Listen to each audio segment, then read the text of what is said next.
The Truth Hurts, Part 4. A Miraculous Ladybug Fanfiction. If you have not heard the previous 3 parts of this story, you can find a link to them in the description box below. Cat Noir sat up on Marinette's bed, scared of what he was about to do. She would know. Marinette would know that her partner, Cat Noir, learned that she's Ladybug somewhere along the way. The hot chocolate would be ready any minute now. She would come back up to her room, and he would do it. He would change their relationship. But was the feeling in his stomach a pit of fear, or butterflies of excitement? He didn't know. And, truth be told, he didn't want to know. It would be easier to run away from it all, to hide under his cover and never come out. How long would he be able to exist without others? How many days could he feign sick or worn out from school and curl up in a bed with a pair of headphones and songs with lyrics that sounded like they were written just for him?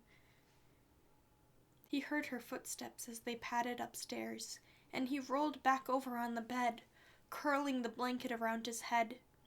It was the chicken thing to do, but he wanted to avoid it all by pretending to be asleep.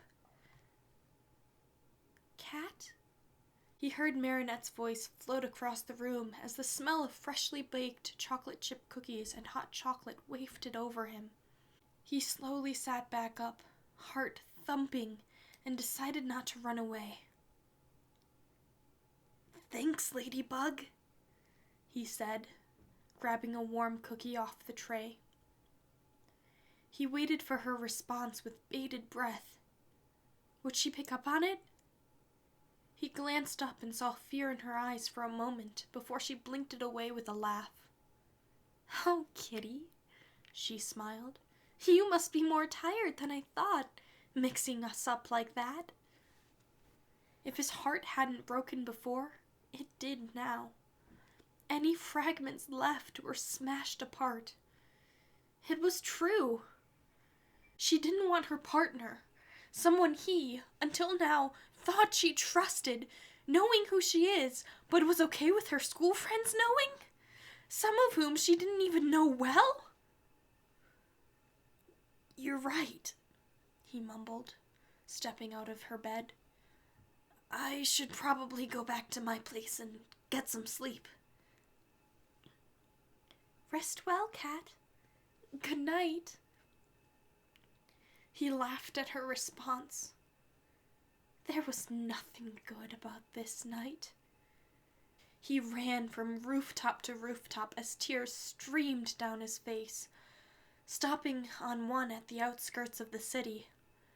No one would be able to see the flash of light as he detransformed, but the noise of the city was close enough that no one would hear him as he cried. Wailing was a better term for it. He was on his knees, doubled over from the weight of what felt like betrayal, sobbing his heart out as Plague watched on, unsure of what to do. Despite Marinette's wishes, it was not a good night. Despite Marinette's kindness, she had broken part of his identity. Thank you so much for listening.